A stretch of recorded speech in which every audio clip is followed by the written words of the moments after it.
Very warm welcome also from my side. I'm very proud and happy to welcome you to today's first webcast from the HiPo team, High Performing Organization, the newest kid on the block in the FINAG working groups of YATA. Today we featured our first webcast around the gateway to finance transformation, Your Talent. With that, I would like to introduce you on the next page to my fellow co-speakers. So I'm very happy to have some real pros with me on the team today. So very, very warm welcome also to Tabitha and Adam from PricewaterhouseCoopers. Adam is the lead partner for the finance transformation in the consumer markets. He is engaged around various projects with multiple customers, multiple organizations on how does finance get up to speed and manage the organization. Within his team, Tabitha is the pro on automation and really getting hands-on with finance transformation. And both of them will share with us some good insights. How can we drive things forward? What can you personally do for yourself to advance and get some speed into your organization for the finance transformation? Before we get into the presentation, we would like to get a better understanding of who is joining us today. For this, we have prepared a poll on the next page. And I would like to ask you to start polling. Where are you coming from? What's your current role for us to get a better understanding of who has joined us?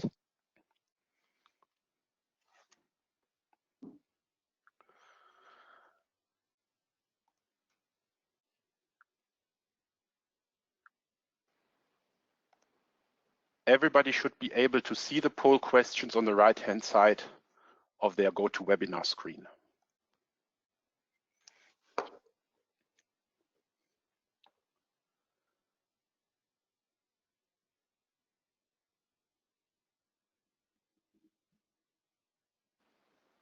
Thank you very much for that. Thank you, Jojo, for closing the poll. So we have quite a large chunk of participants today from the accounting and taxation functions, as well as from reporting, decision support and controlling.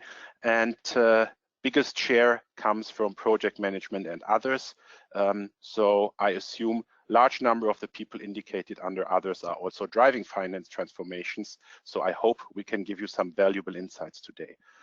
Yeah, Patrick, this is With a really that, let nice, me continue. It's a really nice cross section of folks that we have attending here, because I think this topic's relevant across multiple functions, and it's great that we have that diversity.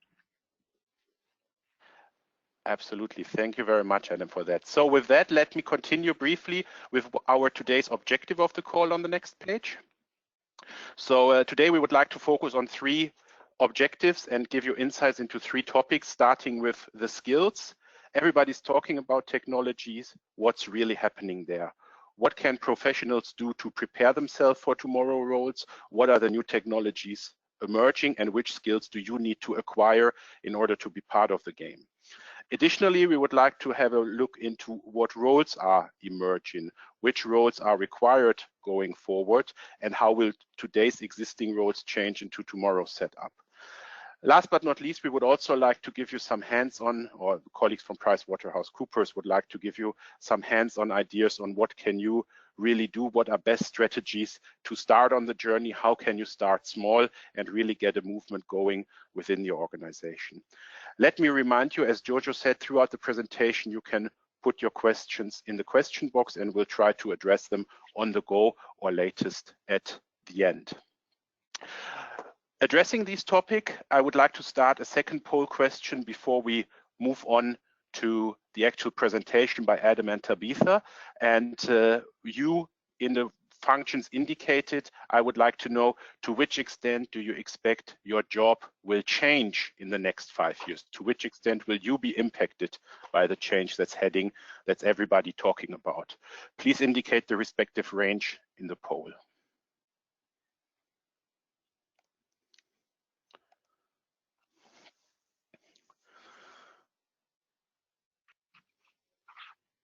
We'll give it a few seconds more.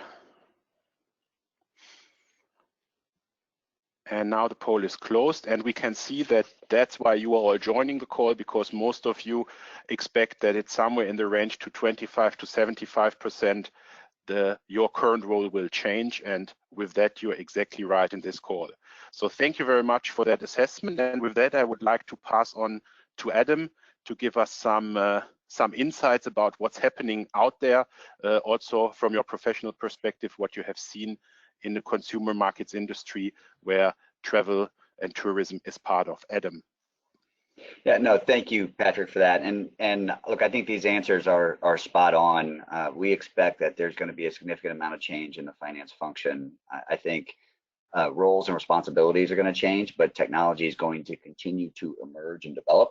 And companies are going to figure out a better way to adopt that technology and really focus, the brain power of this group on high value added tasks that are supporting the business rather than mundane tasks. And even when we think about the role of FP&A, a lot of the activity that's performed within that function is data extraction, transformation, and visualization historically in Excel.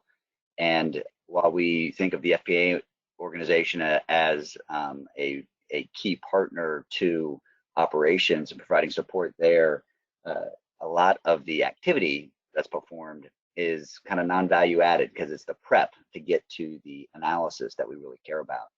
When you think about what's happening with technology in general, and you'll see the numbers that are on the screen here, and these are all focused from our CEO survey, and the reason we think the CEO survey is relevant is because this is a trend that is affecting industry, period. And we're here talking about the effect on finance, but it's important to note, when you look at the way we are changing and the perceptions of the leaders of industry, 87% believe that AI will significantly change the way we do business in the next 5 years. I think we're experiencing the dip into technology within finance. I think RPA, specifically, so robotic process automation, has been something that most companies have explored to some degree, but I think there's been a big challenge in getting the productivity gains. A great example of that is when you focus on RPA in a transaction environment and you can take out activity, but it's spread across 300 people. So you can't actually reduce the cost of that activity because you can't redirect heads back over to a different function unless you actually focus on the people side and re-engineer the work product. I guess the point here is that it's not all about implementation of technology. It's really about how do you make technology work for your organization, and then how do you restructure your organization to gain the benefits that technology enables. I guess the last point on here is, there's a skills gap, and that skills gap means that we need to be thinking about the resources that we deploy a little bit differently and the skills that we desire. Traditional finance and accounting skills are always going to be a requirement and a need, but those skills really need to be augmented by emerging technologies and understanding of how systems work for core systems, but as well as edge technology. When I refer to edge technology, it's those things that allow us to operate outside of the ERP systems to really be able to execute against efficient processing and drive insights into the business. And I'm thinking about tools like robotics, RPA, data visualization, so your Tableaus, your Power BIs out there, and then data manipulation, which Alteryx is a good tool for that as well. A couple examples here of what I'm talking about. I think I've given you an example of RPA, but I could have just as easily used the Amazon effect.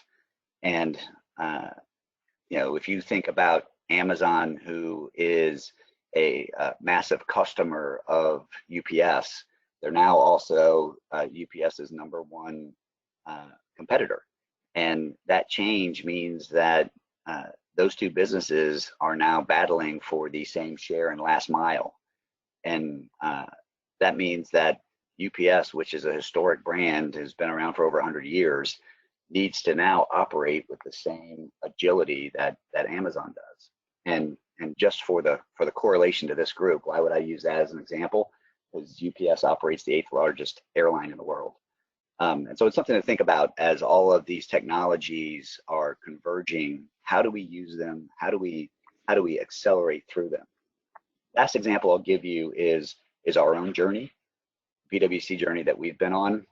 We've made a concerted effort to really focus on upskilling our entire workforce around broad digital awareness, but specifically around tools in RPA, in data visualization and data manipulation. And our focus has been to encourage everyone to become aware, but specifically to develop the skills for what we call our digital accelerators.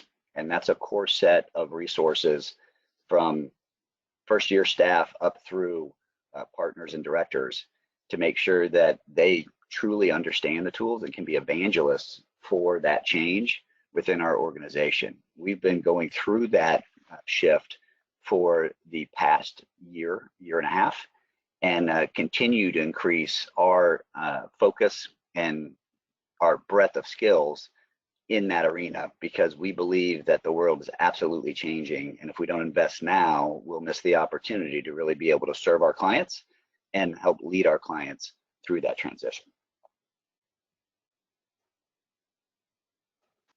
Thank you very much, Adam, for putting it into greater perspective. So the change is out there. You clearly indicate that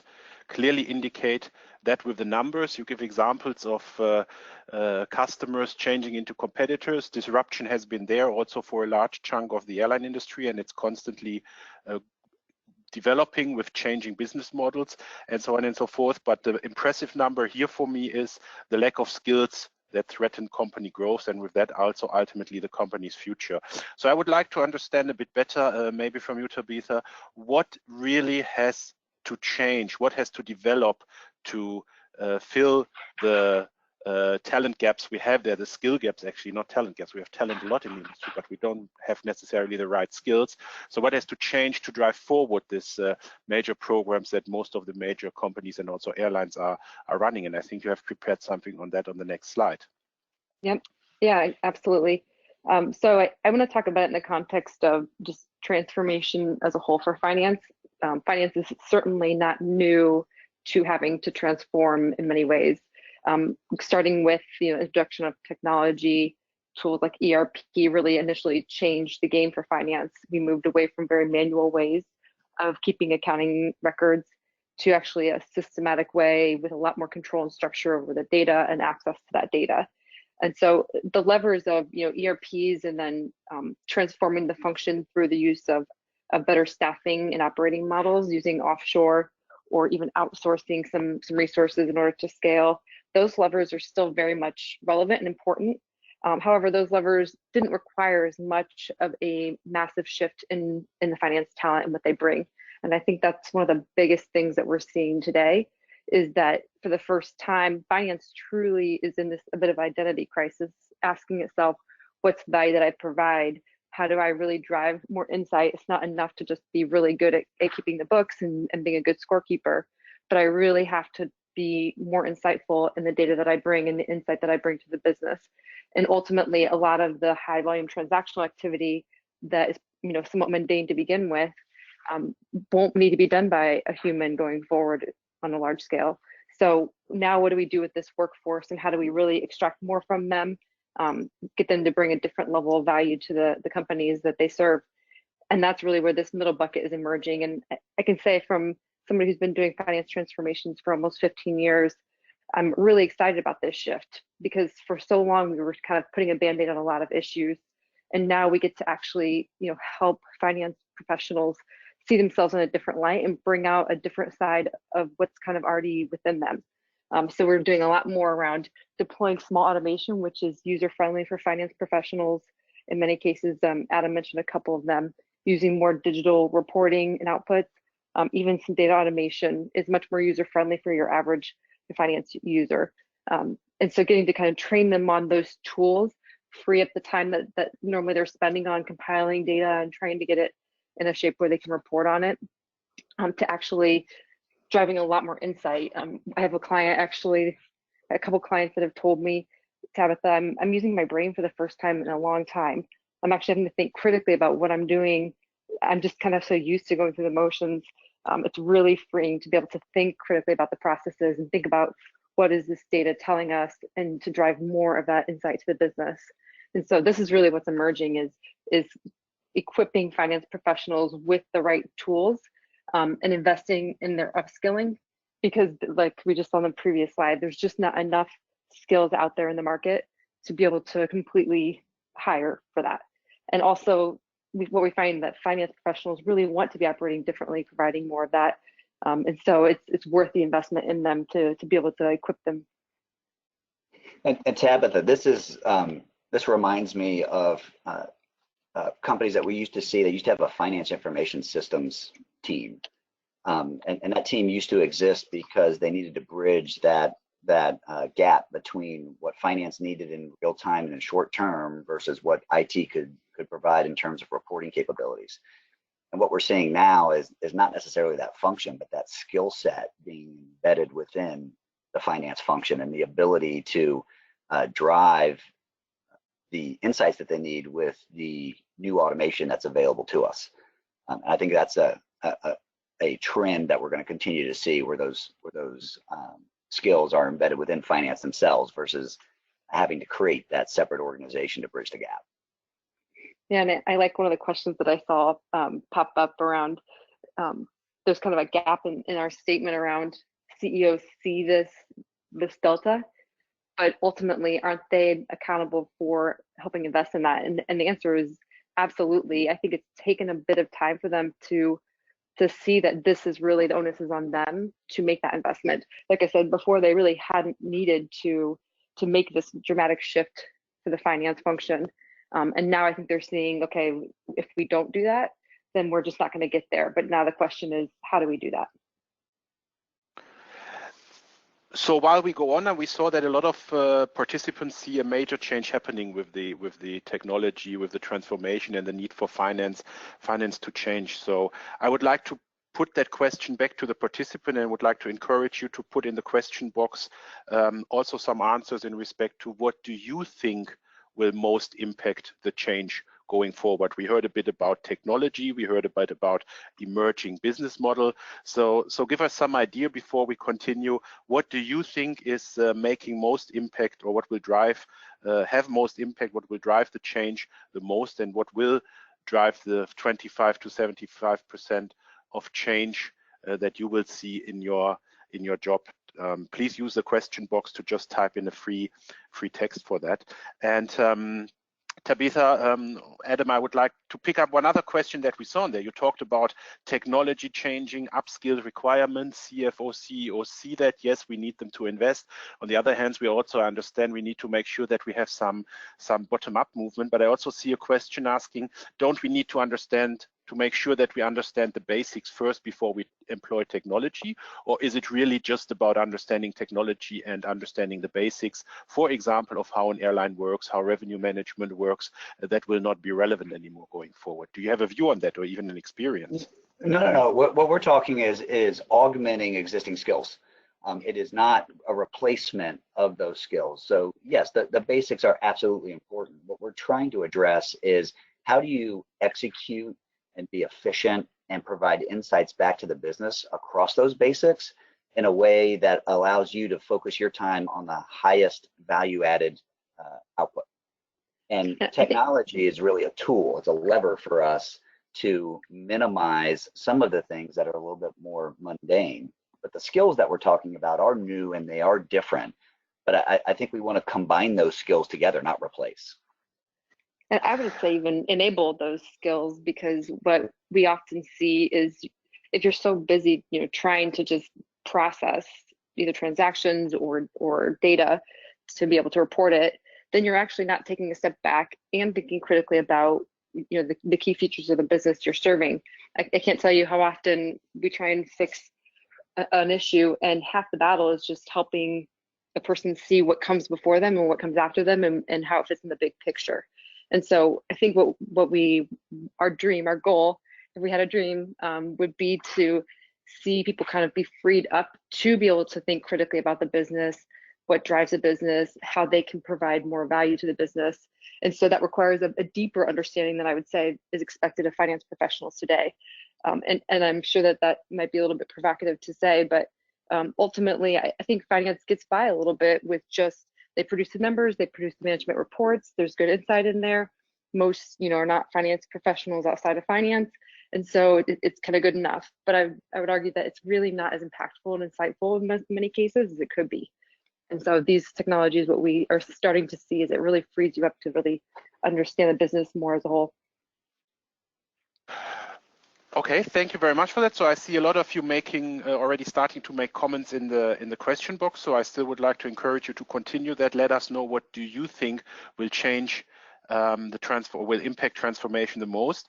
But I would also like to hear your view from PricewaterhouseCoopers. How do you see what's happening out there? What are the technologies that are out there that will impact us? Could you give us some overview, also to give the participants on the webinar some ideas about what are we really talking about if we mean technology? And with that, maybe pass on to the next page. One more. So ultimately, when we talk about some of these emerging technologies, we hear it grouped together as, yeah, we have bots, or yes, we have RPA, or we do have Tableau or Power BI. We hear that a lot, that yeah, we know these technologies, we're deploying them, it's really not doing much. And so what we wanted to kind of cover just before we get more into the talent and their roles is that there is a bit of a trajectory moving from basic to more advanced automation. But the other thing that I really want to highlight here is not all technologies are fit for all functions. So trying to deploy, RPA, for example, in a reporting function isn't very effective. There's not usually a lot of, constant transactions that you can program for. So putting the right technology in the right space, we think is critical. And then really being strategic about how you're using it, not trying to lift and shift what you do today, but thinking more about how do you unlock the value from that. You're using tools like data visualization and automation in finance or FP&A and a reporting function.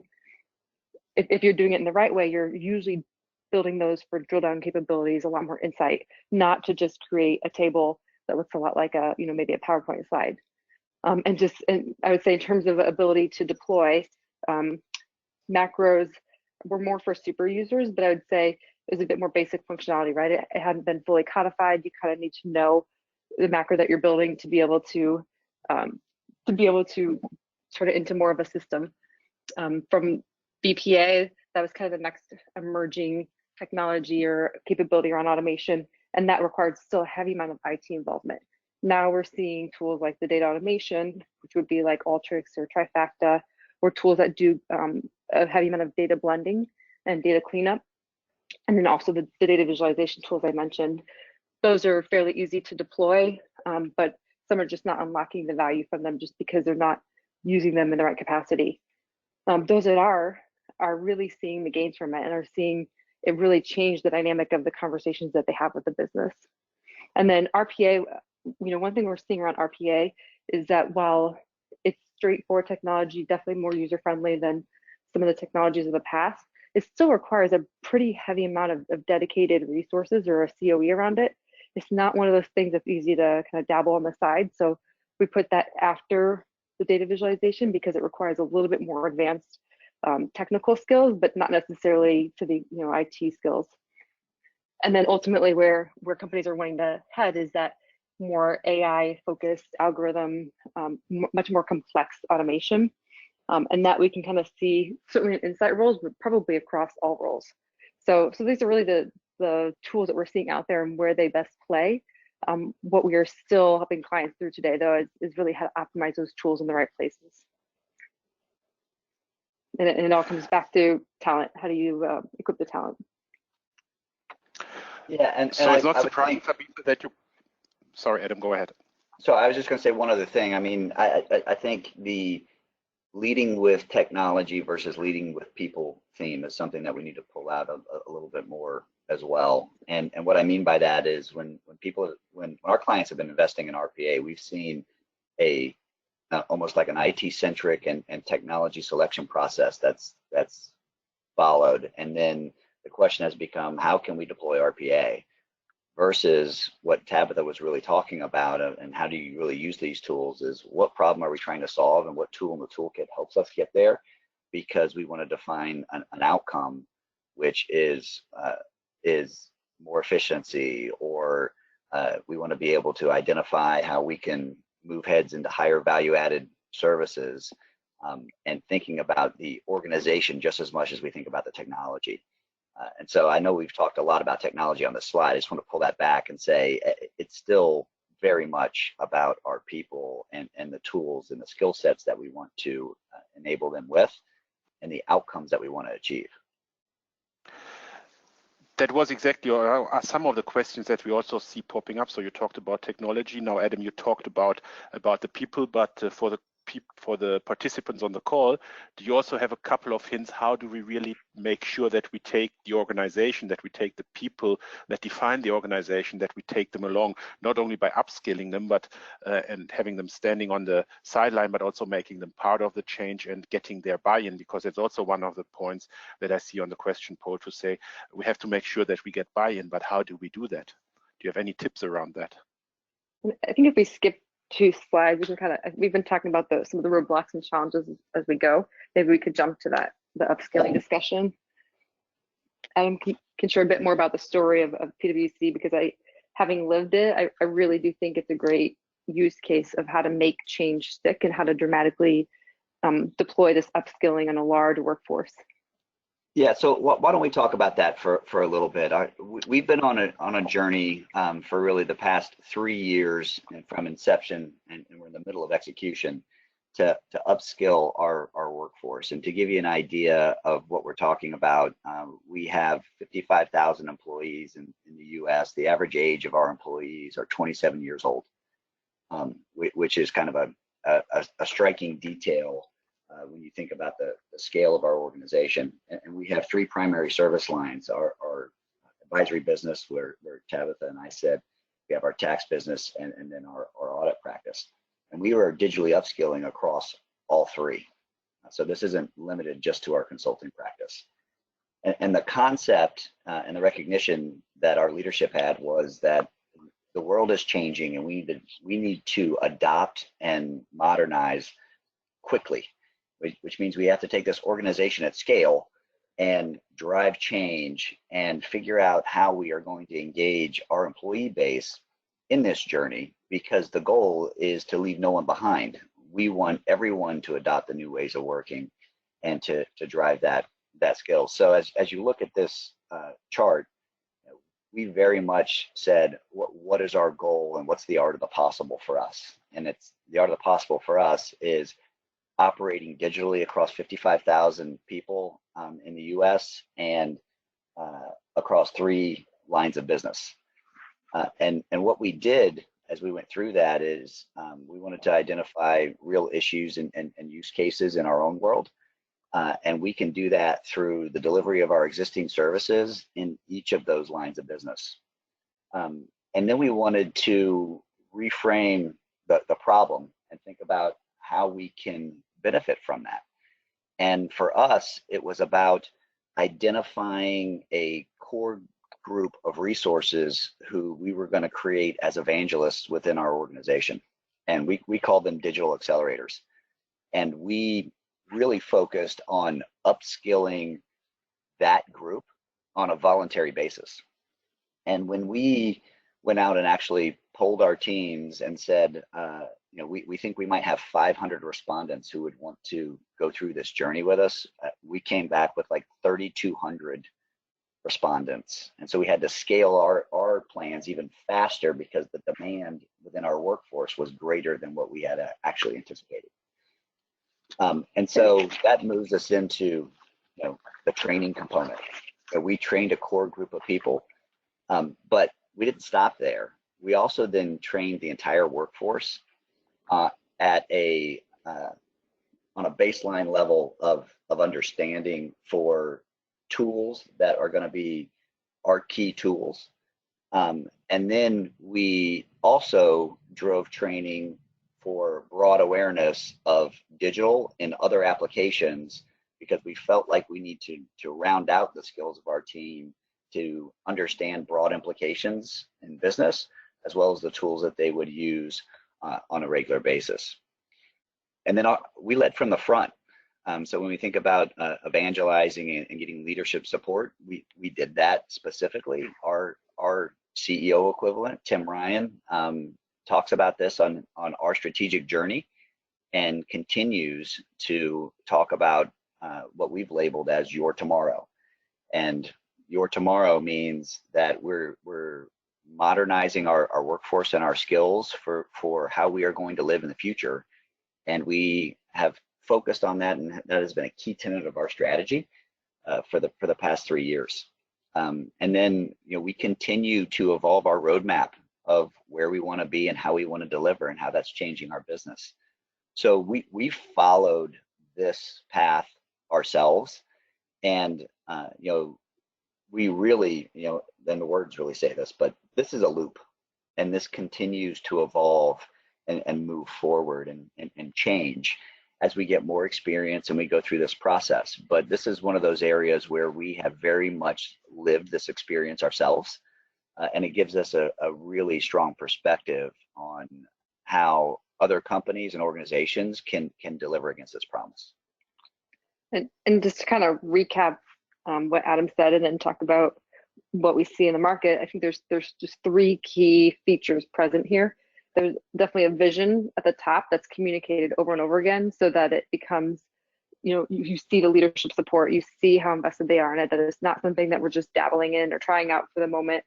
The next would be culture, that, we talked about the DA program, but in general, I would say when there's a culture of just allowing people to try something new, and even if they fail, that there's a forgiveness in that frees people up to be much more creative and innovative and bring new ideas to the table to solve the problems. And then the third is the tools. Without investment in tools, and this isn't a heavy investment, this is an ERP level investment, but this is micro investments in the right places, so that they are equipped to be able to bring some of that innovation. And I think that that's kind of the recipe for helping make this stick. Is you've got to have some level of tone at the top and a vision that's over communicated. The culture has to shift, and then the tools have to be available for resources to try new things. So you're referring to the PwC journey also here, as you made it a strategic priority. But do you also have a hint for the organizations where they haven't quite reached that maturity yet, but where still we have the one or the other participant on the call to say, I believe in this, I want to move forward, I haven't gotten my executive team behind me yet, what can I do in my team, in my department, in my division, as small or as big as it may be? From a very tactical level, what I encourage a lot of my clients to do is, don't be afraid to work your way out of a job. If you find a more efficient ways to do things, offer that up. And then if your skills aren't valued at the company that you're at, I do think you should look elsewhere, right? If the company isn't embracing that culture, you don't want to be stuck in a role where you're actually more rewarded for firefighting than problem solving and innovation. Because then what you end up with is a bunch of people that are constantly fighting fires, and they kind of stay there. And so, I think of bringing new ideas, not being afraid to find more efficient ways to work. And the other thing is, it seems small, but it has huge implications, is starting to get really good at partnering with other functions and really building this kind of cross-company collaboration, because that's really that's the biggest emerging skill of the future. It's not necessarily just the technical. It's shifting away from our day jobs and really being much more relationship focused, people focused, and being able to kind of build communication gaps that exist today because of functional silos. And so I think those are just 2 small ways of start to make friends across different functions, understand their needs of your immediate customers internally, as well as those that supply you information, and be better at communicating on those spectrums, and then find better ways to do things on a day-to-day. And if you're not rewarded, then consider whether it's a culture that you want to be in long term. One other thing I would add to that, Tabitha, is also sometimes we're focused on solving a problem, but we don't really share how we did that, and we don't really communicate and kind of market how that worked and why that was done. And I think taking the time to make sure you're driving awareness of how you're adding value along with that is important, because you can identify benefits and gains in very small areas and start to build momentum there as a platform to start to scale. And I think every finance professional I know always wants to hear the story about how we did something better, faster, more efficiently. And then the next step is figuring out how you scale that across a broader platform within the organization. So be a free sharer of what the process improvement is what I would also say. So it's kind of the typical startup approach: build fast, have fast successes, then scale, but also fail fast if you don't drive forward. Is that Absolutely kind of the right summary? Okay. So maybe before we get into the use cases that you also have brought along, where do you see airlines or the aviation industry being positioned in the whole finance transformation? I think we have most participants joining from airlines. I understood in our previous discussion that you say airlines are not really leading edge. Yeah, I think when we look at airlines, I think it's interesting because you have a definition of finance where you have sometimes revenue management, route planning, inventory management could sit outside the finance function or inside of it. But I think overall we see, and if you take a US-centric view, which is what our experience is going to be, you see a lot of simplified legal entity structures and organizations that run very lean, and the focus is on lean operation. But I'm seeing some emerging RPA focus in particular, but cautious. I'm also seeing some investment in FP&A, which there's more focus there, and how do you get into enterprise systems for reporting that's going to be operating more on a daily basis or weekly basis rather than on a monthly basis. But overall, when we see large scale automation and adoption of digital technology, we're seeing a lot of that come through the financial services industry, where they have been huge adopters because they have the combination of scale and repeatability on a lot of their processes, and they've leaned really heavily into RPA. And then I see the tech companies focusing on trying to figure out some of their blockchain journey in their supply chain as well, that I don't quite see in airlines. I think airlines spend a lot of time on the analytics around inventory management and repair and maintenance. And I think that's where I see most of the investment. Tabitha, I don't know if you have anything to add to that. I would say the same. I see a lot of investment from an operational standpoint, but actually it's, I'm actually concerned about the airline industry and the finance professionals within, because there just hasn't been the investment from my point of view. And I'm speaking probably more to the US airlines we've interacted with the most. But I actually have seen, data analytics being stood up outside of finance without much finance acumen coming into it, because they're more data scientists, but they have access to the financial data, and so they end up also kind of providing that. And finance is saying, okay, so what are we doing? One airline we were talking with, there was a team that was trying to figure that out. Like their whole objective was to figure out what is our identity? Who are we in the future? If today we spend so much time just gathering, compiling data, and now there's this separate team being stood up that's going to have a lot more access to big data, and including financial data, and how that ties to operational data. Like, what are we doing in the future? Essentially, is what they were asking. So I think that this is a gap. It's a real gap. And in earlier conversations, Patrick, we've had around this, you really, challenged me to say, like, okay, but where are we really seeing this? Because I'm just not seeing it a lot yet. And that was 6 months ago. Hopefully that story, has changed and you're seeing more of it. But it is concerning, the fact that we're getting these questions from airline industries. I would say that you seem, from my point of view, to be further behind than most companies, at least in the consumer market space. So it's an important hint for the participants. Take these ideas that you're getting today, bring them up in your organization, put it on the agenda, start small, try to find your use cases and grow them. I think that's already one important hint. But maybe, Tabitha, you can also share a bit with us about what are really the use cases or what are the successes you are seeing. And I think you have brought that along on the next page. Yeah, I have. Yeah, and this is a story that I'm really excited to share, because when we started down this journey, we really had to ask ourselves, can we retrain finance professionals in a rapid way, have them drive impact, see meaningful results, and experience a new set of skills that will equip them to be more effective? And this was actually a use case where we were able to do that in a 6-week sprint. We quickly honed in on a forecast report that they did every period across all their different regions. A lot of effort involved, 20 hours to prep the data. So we selected that report, and then we designed for what would the ultimate output look like, and train them on design thinking, which again, finance has really lost a little touch with and hasn't been expected to think like a design thinker. And so we said, what would they like to have? Whether or not you have access to that all today, what would be meaningful? How do you kind of bake in data that may not be in the financial data, but is a driver of the financial results? And then we design the dashboards as such. And then along the way, we're co-developing with them, right? We're teaching them data automation, data visualization.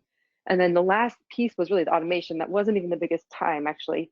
The biggest time was we reworked the process, we reworked the output, and that simplified it tremendously.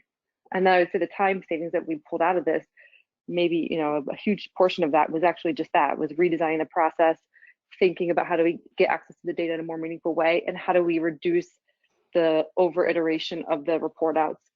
And then once we were able to automate, that was kind of the cherry on top. So that resulted in 80% of the time being taken out of the data compilation. They were able to report out 3 days earlier.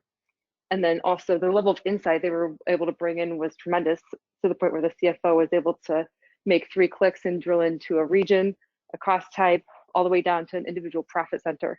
And he was reporting out to the CIO before we even finished the project. So, I mean, we're really seeing it. It's really been impactful to actually see this be deployed. And so I hope that's kind of an example of, we're not taking away from that finance insight. In fact, we're baking more of it into this. We're trying to get them to think a lot more like their business partner that they serve and what's meaningful to them, rather than spending their entire time just getting the data ready for that kind of a report out. So you have shared a bit about the changes that are happening, how to take people along. You have shared your view on where airlines standing, but I also see a few questions on the poll how to make it very tangible. What are very specific skills, maybe particularly in airline or maybe particularly in finance? How are the job functions changing? So maybe that's something you could also share with us. If we say today we have on the call, if I see the statistics right, about half of the participants from accounting, tax, decision support, controlling, those are classical functions, and we intentionally did the survey on the classical functions level. How do you see those evolving? How do you see those changing? What will be the job functions tomorrow? And will they be only IT? Will they be part of IT? Yeah, it's interesting. I guess I'm interested in your thoughts on that as well. I think it's going to be a hybrid. I do think the current functional model will evolve a little bit. I think what we're already starting to see a little bit more of are pods of teams made up of resources that are more IT centric, as well as finance centric, as well as depending on what the function is. Let's say it's a marketing pod or a sales pod. That they've got that representation too, and then they're solving problems across those domains. That's a little bit more what we're seeing. So I think you're still going to see people that lean more towards one function or another. But actually, if you progress to the next slide, you'll see a little bit more about what we're seeing emerge. And I think one of the things I think will be freeing for finance professionals in the airline industry is figure out how do you bring more of yourself to work. The one thing that I often like to say about this shift is there was a profile of what it meant to be a finance professional or accounting professional of yesterday, right? They look the same, they operate the same, they talk about the same things. And you didn't really bring a lot of uniqueness to the role because really there wasn't much room for that, right? Numbers are numbers, they're black and white. You don't try and bring a lot of creativity into it. But what we're seeing emerge really is that needs to shift a little bit. somebody who's really good at the storytelling, the visual, more artistic nature, they may end up basically owning more of the outputs, the data visualization, the dashboarding, the storytelling.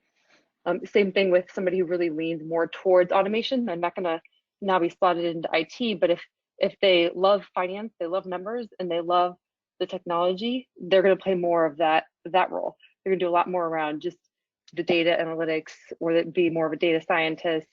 But what we're seeing is there is no longer one box that a person fits into. It's not like, okay, you're an IT person, you're a finance person. That is being very much blurred. And now it's, are you a more technical finance person? Are you a more visual finance person? Or do you like to drive more of the transformation and, more the transactional space, where you don't necessarily want to process AR or AP, but you like fixing problems in that space and you understand it really well, so you know how to solve those problems. That's what we kind of see emerging. It's just a shift from doing to being, to bringing more of yourself to the role. Adam, any additional thoughts?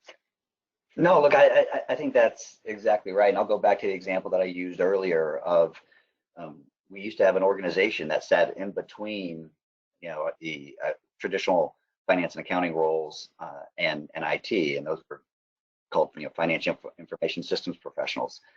And what we're saying is those skills now need to be embedded within each of the finance and accounting functions.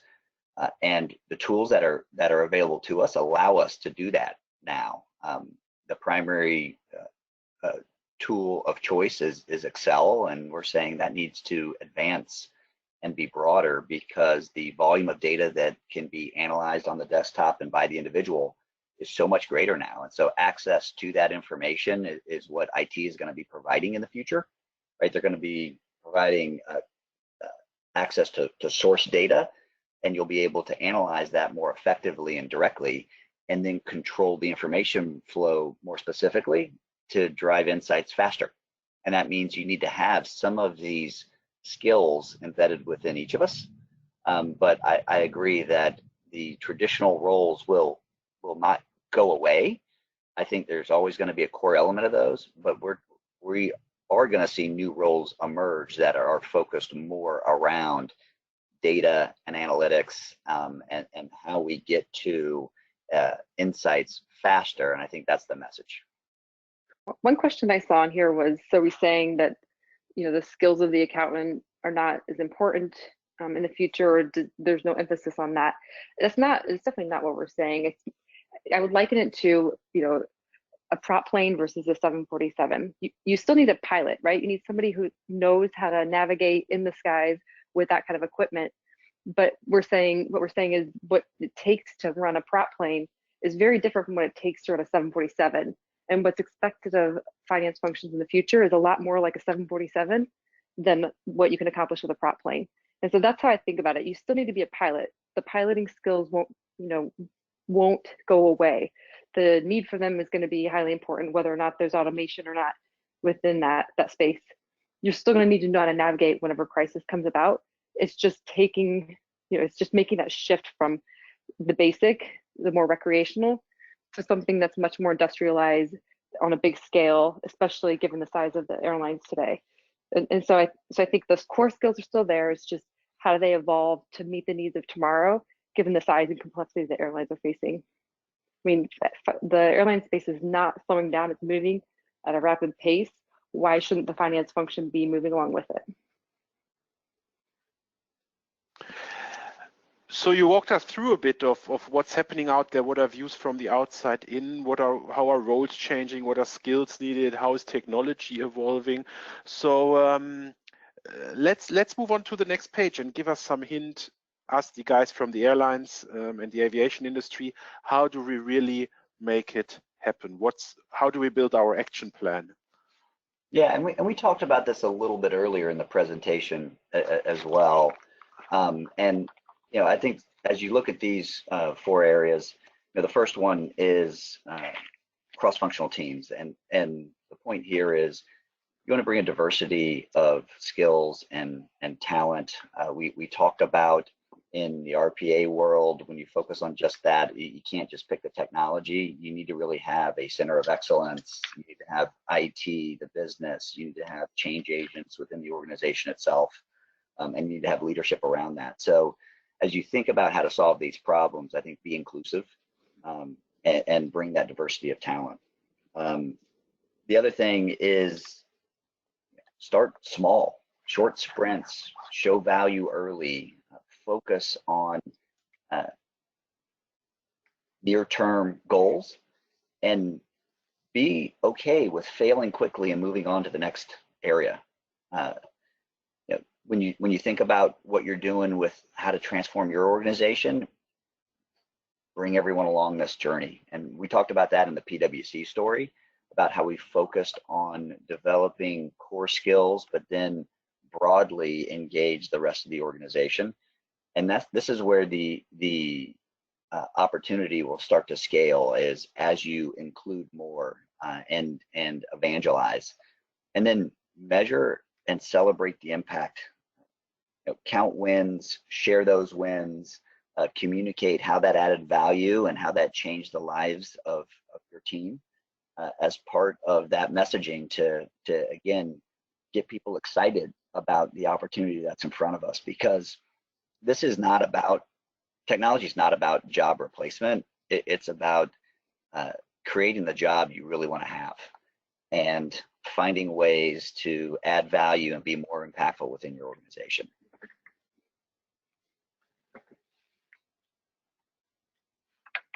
So we have blended in some questions as we went through, but I still see we have about 5 minutes left. So I would still like to continue with a few more questions we have still pending. And I think, considering the large number or share of participants we have from accounting, tax, controlling functions, there's of course the question of how do we control, how do we manage the risk, how do we keep how do we make sure that technology really helps and not destroys more than it helps? Do you have any view on that? Do you have any experience out of that? I can jump in on that one, and Tabitha, I'd love your insights on it too. But actually, I think automation can really improve the control and risk mitigation. I see so many spreadsheets that have 40 different tabs and take 20 hours to compile, and it's sourced from 7 different systems, and it's a person that needs to be able to review all of that to make sure that it's accurate. And there is an opportunity for us to use more streamlined tools that are purpose-built for data extraction, transformation, and calculations, that then you can audit the process by which you're building to get to the output and drive more consistency in the numbers. So I think automation really supports the control focus and improves the documentation of how those things are created. Because if you think about all those spreadsheets, there is not typically a how-to guide. It's tribal knowledge that allows for that aggregation to occur. Tabitha, I don't know if you have any insights on that. Yeah, I think so. Absolutely what Adam said, but I think it's also important to underscore that just doesn't naturally happen. What I've seen in one client was they deployed a bunch of RPA bots within the finance function because they weren't getting traction on real technology solutions with IT. They just were not priority. And in the process, didn't have the same rigor around kind of the IT control. So then I actually saw them go the other direction, which they turned it into an over control focused exercise, which I don't think is the right answer either. So somewhere in between, and that's why I say bringing this kind of a cross-functional perspective.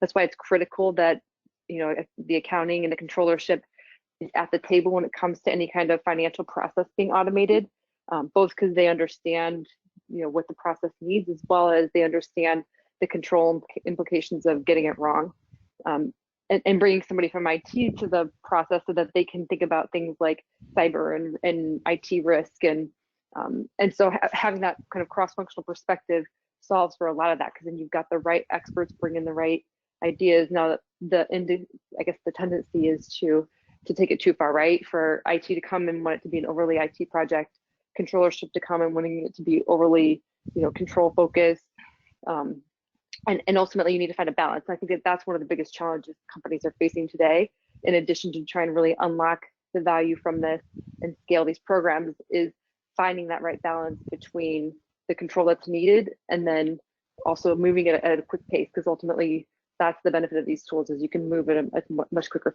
pace. Thank you so much, Tabitha, Adam, and Patrick. And this is Jojo again. In terms of time, we are receiving a lot of questions, which is very good, and we might not be able to address them during the session itself, but we will definitely address them for the FAQ document that we'll be sharing. Before we actually go to the last slides, there's a question for Patrick here as the head of the chairman of the HYPO working group. It would be good if you can actually explain what the industry is doing to close the skills gap of finance professionals. Thank you very much, Jojo. So just in a nutshell, the HYPO working group was established a couple of years back simply by identifying the need that the finance functions in the airlines have to do something. So we established a working group, and apart from the webinar we have today, we started with drafting the future finance vision. What will finance in the future in an airline look like?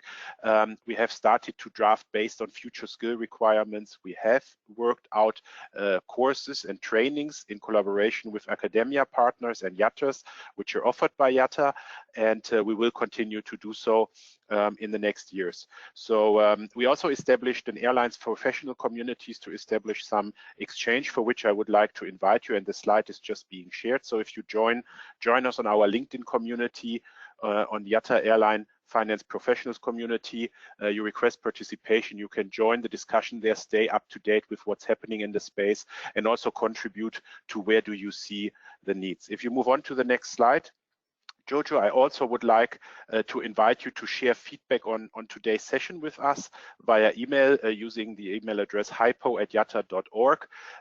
Feedback on how did you like the webinar? Were there any takeaways? Are there any particular questions remaining, as well as what would you like the HYPO team to work on? Also, I would like to invite you, if you want to be part of the change and want to contribute to developing finance functions in the industry on beyond your own organization, feel free to request for a membership in the IATA working group. This goes via your CFO, so feel free to reach out to us. The address as shared here. And with that, I would like to close today's session with a very, very big thank you to Tabitha and Adam for sharing some insights with us today. We couldn't do more than just spend some food for thought into the organization, and that was our objective today. I think, as the title say, it's your talent, so the ball's in your yard now.